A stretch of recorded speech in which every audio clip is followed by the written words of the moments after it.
Hey nerds, Farmer Jesse here. Welcome to Growers Daily, your daily dose of ecological farming insight. It is Wednesday, April 9th, 2025, and today we're going to spend most of today's episode on sweet potatoes, from growing the slips to eating and selling the vines, interplanting, all of it. So let's do it.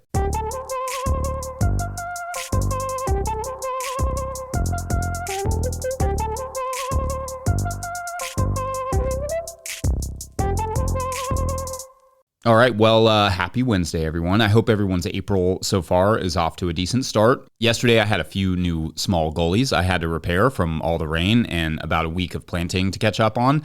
Mostly it's lettuce that I'm behind on from all that rain, and I normally would wait till after the cold snap that we're having this morning, but I got a couple of beds in yesterday anyway and got them covered for the hard frosts.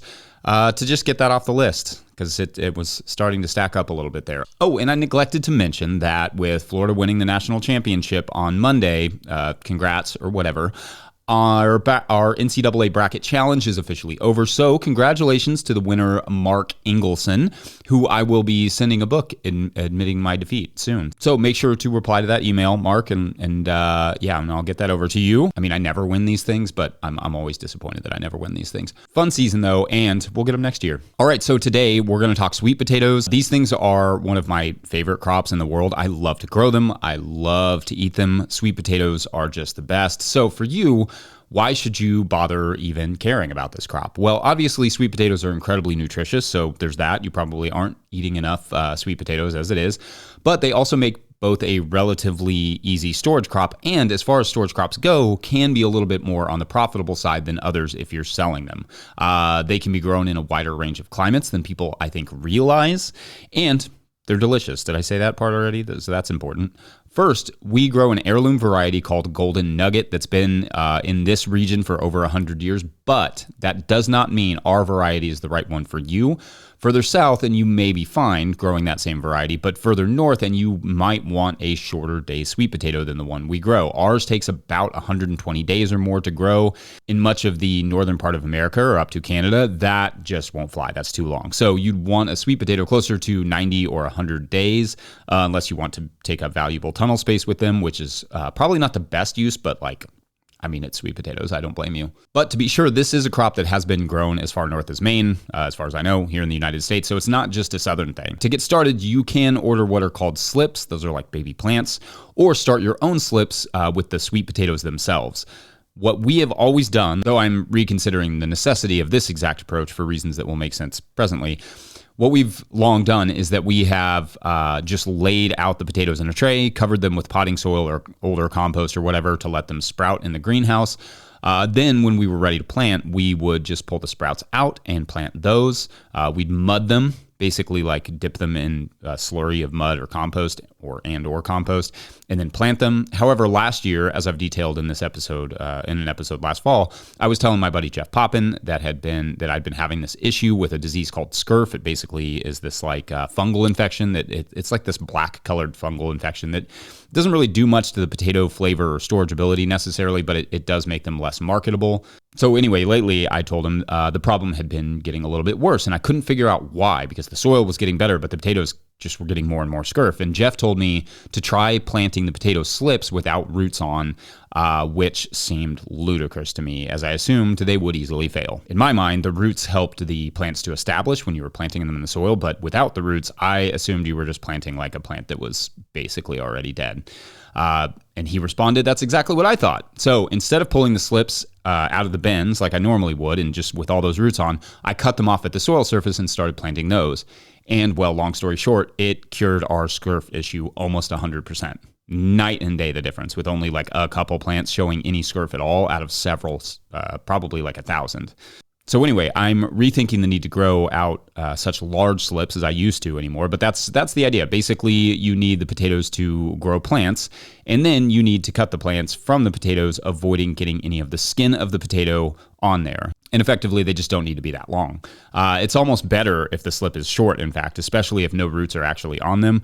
We usually start our slips about 6 weeks before planting, and we usually plant in mid-May. I think in the future, we will just set them in a shallower tray rather than in deep bends like we did again this year, and apply a light layer of soil mix instead of several inches since the roots are no longer the goal. And in that case, maybe 4 or 5 weeks before planting would make more sense, because like I said, if they're too long, like if the slips are too long at planting, they can result in harder to establish plants because the leaves just kind of burn up easily.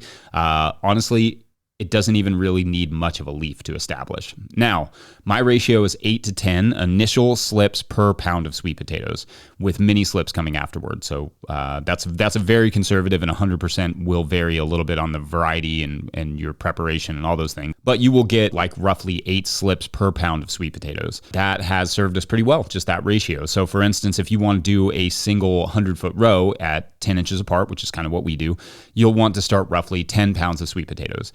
If you don't get enough to plant the entire row the first week, just wait another week and more slips will sprout, and they will do that all season. So that's fun. How many should you plant? Well, one sweet potato plant will yield roughly, I don't know, it can range, but anywhere from like 3 to 5 pounds of sweet potatoes each plant, depending on the variety you're using, the length of season. Remember that sweet potatoes are roots, not tubers, so they don't stop growing at a certain point necessarily. The longer the season, the bigger the sweet potato will grow. So how much you plant will depend on how many sweet potatoes you want, with it factored in to save X amount for next year to grow out as many slips as you need. So in other words, grow how many of you want plus the amount that you'll need for slips, which may not be that many, but if you're doing, an acre of sweet potatoes, then it's a lot. We've used the same potatoes for many, many years. I think this year is year 16 with the same variety. So yeah, set them in trays, keep them moist to let them sprout, and get ready to plant, which we'll talk about in the third segment. Real quick, though, we will take a little detour to get a poignant question from a Patreon member about sweet potato interplanting. BRB. Today's episode of Growers Daily is brought to you by Farmhand. Newsletters, right? A necessary evil for CSA farmers. Join Farmhand and real CSA farmers on April 11th for a free digital workshop where they'll share strategies they use to turn their newsletters into powerful sales tools. Get the secrets and go-to templates for success when you register for the free workshop today at farmhand.partners/newsletter. That's farmhand.partners/newsletter.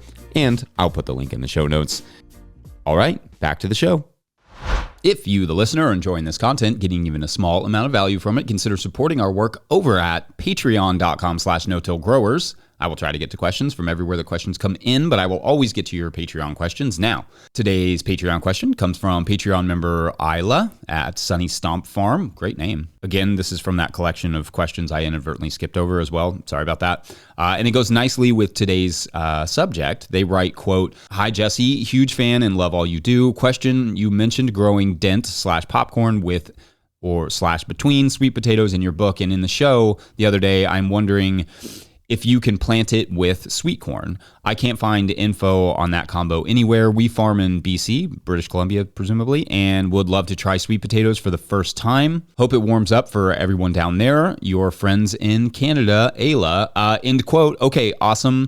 Thank you, Ayla, or Isla. Could be either. So this is a great question, and I will talk about interplanting sweet corn, but also just interplanting and sweet potatoes in general. I've touched on this before, like you mentioned, but I'll add a little bit of extra elaboration here to fill in some of the gaps, because I think sweet potatoes are an underappreciated interplant, and there is more that could be done with them than even I do. And I do way too much playing around in the garden, generally speaking. All right, so first, to answer your question, technically, yes, you can interplant sweet corn with sweet potatoes, but your issue will be the harvest. That will require you to roll over them with a tote or a wheelbarrow or something, roll over the vines, which will effectively smash those vines and could potentially limit their production or reduce their yields. How much is hard to say, like how much reduction, but in your climate, every little bit is going to help, so I wouldn't mess with them too much. What I like to do with sweet potatoes is, as you said, interplant flint or dent corns or popcorns or whatever with them, because it's basically just plant it and forget it. Once the popcorn or whatever corn is done, it's time to harvest the sweet potatoes anyway, so stomping on the vines is not going to make a huge difference in the yield at that point. However, sweet corn is a green harvest, so you want to harvest that early. Usually we do it over the course of like a week, so it's 2 or 3 passes, plus it's heavy, so you end up walking in and out of that area quite a few times. For contrast, we usually just harvest the dry popcorn and mow the vines within a couple days of each other. So one note though about corn and sweet potatoes is that you would still want to give both crops more space than usual, because corn is a hungry, thirsty crop and could potentially lose some yield and steal some yield from your sweet potatoes at the same time if too intensively planted. Another crop that would work is something like dried beans, especially taller bush varieties, or things like soybeans, like if you want to grow your soybeans out all the way. I've heard of people using okra as well, but again, that's a crop you'd have to visit quite a lot, and the vine stomping isn't great for most sweet potato varieties. Sweet corn would be better comparatively because it's really just 1 or 2 visits total as opposed to multiple visits per week. Sunflowers are another one that could work, especially for seeds. Like you just plant your sunflower and let it just go all the way to seed. I mean, some birds will get to it, but you can go through there one time, harvest it, and be done. Crops that I wouldn't mess with too much are, again, things I would need to visit a lot, or things like winter squash or watermelons that vine out and hide their fruits in the sweet potatoes. Harvesting all those hidden squashes or melons I would imagine that would be a nightmare. You'd probably end up losing a lot and mowing over some when you're mowing your sweet potato vines. One that I'm kind of just now thinking about could be cool is something like cayenne peppers, where you could just let the peppers grow and dry on the plant and then harvest like the popcorn, sort of. I mean, I guess you'd take the whole plant, but you do it right before the sweet potato harvest begins, just before those first frosts of fall. I'll talk a bit more about harvesting sweet potatoes in the next segment, but the big thing when it comes to interplanting is give them a bit more space, or even just having a different crop in between beds of sweet potatoes. So the sweet potato vines are really just providing a little living mulch to whatever crop is in between them. Anyway, I hope that's a bit helpful. We're going to take a quick break, and when we return, we will plant and harvest our sweet potatoes. BRB. Today's episode is brought to you by Rimmel Greenhouses. Whether it's tomatoes to market, flowers in the spring, or your family's harvest, growing in a greenhouse protected from the weather provides the right environment that you need for a harvest that you can count on. Rimmel Greenhouses are designed for durability and offer the quality that you need to grow productively year-round. Visit rimmelgreenhouses.com to get a quote today. If I may editorialize for a second, I own a Rimmel tunnel. I love it. We built it ourselves, and I really appreciated the quality of the tunnel as well as the customer service we received in the process. So make sure to check them out. Okay, so for ground preparation in terms of sweet potatoes, we had used a mulch, honestly, for quite a few years, but then several people at one conference I went to said they were having issues with moles and voles eating the roots under mulch, so I decided to back off a little bit on my mulching of sweet potatoes just in case. Between all our cat and all of our snakes and those sorts of things, we don't have a huge issue with moles and voles, but I also don't want to press my luck because I had noticed a slight uptick in damage. So instead of just kind of pushing that too far, we typically rely on whatever the mulch was there the year before, usually a cover crop or a hay mulch. We tarp over that over the winter, pull back the tarp in May, and then shove the slips immediately into nice but not too heavily mulched soil while it's still moist from the tarping and free of weed seeds from the tarping. That is the easiest way I've found to do kind of like a no-till planting with sweet potatoes. You could do a light surface tillage just to prep the soil, but you really, really have to cultivate after that. It's nice to just go into weed-free soil. If you don't want to or have tarps, you don't have to. You just have to deal with the weeds a little bit more. Weeds can be a challenge in sweet potatoes, so that part becomes important. You want to cultivate early and often. You definitely do not want to be stomping around in the sweet potatoes, hand-pulling weeds any more than you have to. To be clear, a little bit of stomping on the vines is totally fine. You're not going to destroy your yields, but you want to reduce that as much as possible. Like, it's way harder on things like squash plants, winter squash, to stomp on them than it is on sweet potatoes. They're much more resilient. You just want to reduce it a little bit. So you definitely don't want to be stomping around in the sweet potatoes, pulling weeds. Sweet potatoes are relatively drought tolerant too, but they will suffer in a really dry year. We can dry farm them here, but it definitely gets close some years. Like last year we were really dry and the sweet potatoes told us about it. Sometimes establishing the slips, even in a dry farm situation, especially now that we don't have the roots on to take care of them, can take some irrigation and maybe even shade cloth if it's hot and sunny. Fertility-wise, sweet potatoes don't need much, if anything. In decent soil, you will not really need or want to fertilize them. A light layer of compost is more than enough, but probably even that is not entirely necessary. But too much fertility will lead to excessive greens and smaller or even cracked roots. So when it comes to sweet potatoes, less is definitely more. If the soil is exceedingly compacted, a broad forking will be important just to make sure they have room to grow. So we cut our slips at the surface. Like I said, we dip them in a compost slurry to get them, inoculated with some good microbes and some good moisture for the roots to kind of get started. Our spacing is around 10 inches. That's 25 centimeters apart in a row with 2 rows on a 48-inch bed. That's a 122 centimeter bed. If you're using like the 30-inch bed / 75 centimeter system, go with a 1 row, just a single row. More space between plants and rows, and you will get bigger roots. Less, and you will get smaller roots, which may be preferred for some markets. Chefs and stuff often like really big ones. A lot of consumers, I find, like smaller ones that they can just roast really easy. Depends on the consumer, depends on the market. You kind of have to try both. Then once the slips take, it's basically just leaving them alone until right around a frost, picking out weeds a couple times in the coming months. You also can eat some of those greens along the way. They make great sauteing green. Sweet potato greens being a traditional food item in many African cuisines. And if you're watching on YouTube, you are probably noticing how different our greens look than typical sweet potatoes. And that's because our sweet potatoes rule. That's it. That's the only reason. If you are going to use greens, just don't take too many from your main patch or risk reducing that yield. Same thing with like stomping on them. Instead, you can just throw all of your sweet potato slips from the tray or whatever into a row, just dig a furrow and dump them in there really tight, and then harvest greens all season like crazy. They can sell at market. We've often put them in a CSA as well. They make a great CSA item, in fact, and it's fun for people to get a chance to cook with something a little different. You just have to be careful doing that in a region where sweet potatoes will not die over the winter, like tropical regions, and they could become a weed issue. For us, they die, and then they fertilize the soil that way, and worms love them, so that's awesome. Now, for harvest, we wait until right before the first frost. If it's going to frost, we mow the patch or risk damage to the roots. Like, you don't want the patch to frost really hard because it will damage the roots. So we mow the patch and fork out each plant individually because you can typically see where the cluster is after you mow it. You basically, in really nice soil or like really loose soil or sandy soil perhaps, you could just pull that whole cluster out really without forking. But for us, we did, just because of the clay, we have to. There's no getting around that. You can also use a plow on a larger scale, but the challenge sort of with a plow is that a regular potato plow will often slice right through them because sweet potatoes grow down like fingers into the soil, whereas regular potatoes kind of grow out. So it's a little bit easier for those potato plows to get underneath them if you're going to use a plow. I don't prefer the plow because it can cause slicks in the soil, but if you're going to plow them, you definitely have to think about not trying to cut straight through the potato. Or you have to get a special sweet potato plow, which is, a cost. So it's possible. You just have to be careful.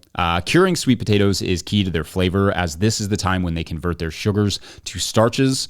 All too often, I see growers at market bringing freshly harvested sweet potatoes, and I'm like, it's no wonder people dump marshmallows and whipped cream on those things because they are not sweet potatoes, but starch potatoes at that point.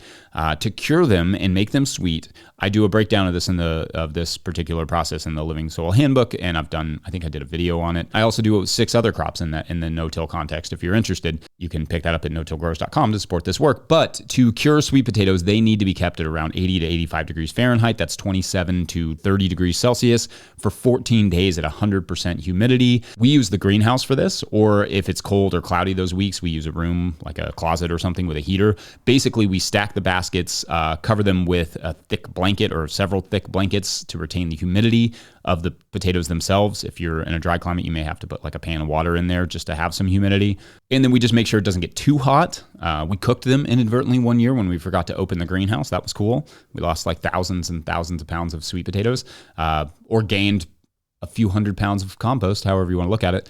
After 2 weeks, they can be stored in the house in a cool closet or attic, or preferably in a cellar. You're looking for that like 55 to 60 degree temperature, or 12 to 15 degrees Celsius. Then after that, you just roast them, add butter, and slam. That's the whole process.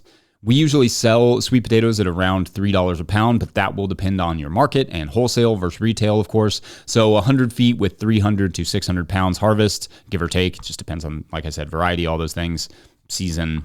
I don't think I have to throw in too many more caveats, but you get the idea. Even at that can mean anywhere from like $900 to $1,800 or more for a bed of sweet potatoes. Or for wholesale, maybe it's closer to $500 to $1,200, which still ain't bad for a storage crop so long as you can move them. And they will store in the right conditions all the way up until now. Ours are just now, after a winter of storage, starting to get starchy as they convert their sugars back to starches to start the process all over again. All right, let me know your sweet potato methods or thoughts or experiences or questions. Otherwise, I'm going to wrap it there. Don't forget we are now officially a 501c3, so donations are tax deductible and greatly appreciated. There are some options in the show notes for donations, which shouts to Jay Wells and Kathleen Willis for taking advantage of that option yesterday. Please make sure to like and subscribe and or follow wherever you are getting this podcast. That's an easy way to help us out as well. Enormous thank you to all of our show sponsors. Huge shouts to Willie Breeding for the theme music, Mike Hilbert for the production help and editing, and to the team at No Till Growers. Also, shouts to Epidemic Sound for the background music that you can hear. Pick up a copy of the Living Soil Handbook of the Seed Farmer at no-tillgrowers.com to support our work. Big thank you to everyone over at patreon.com/no-tillgrowers, where at a certain level, or if you just bump up from one level to another, or you sign up in the month of April, you get a shout out on the show. So big shout outs today to Garrett Mangini. It's a cool looking name. I'm not sure I'm saying it right. Lou Bellman and Patrick Weaver. All right, so we're back on our energy potato farm, and it's been a kind of long, grueling season for the crew, mulching and really the big job there on the farm is protecting the crop from deer and raccoons and the like, because you see the problem with this crop is that it has a lot of pests. Basically every pest, because every pest wants in on this like energy potato. This is a crop that never has pests, right? So, but in this particular case with the energy potato, they are all over it. So anyway, the mulch blocks the weeds, but the crew are all really there, all assigned by the judges, there to fight the wildlife or to hold them back. And the wildlife, well, they get a little ravenous for these energy potatoes and energy potato greens once they taste them. And the crew counts down the days to harvest because sleepless nights and long days of chasing angry animals takes its toll. So, yeah, we're inching closer to the conclusion of this story. It's gonna be a doozy. All right, thanks for watching and or listening. We will see you tomorrow for Thursday. Awesome.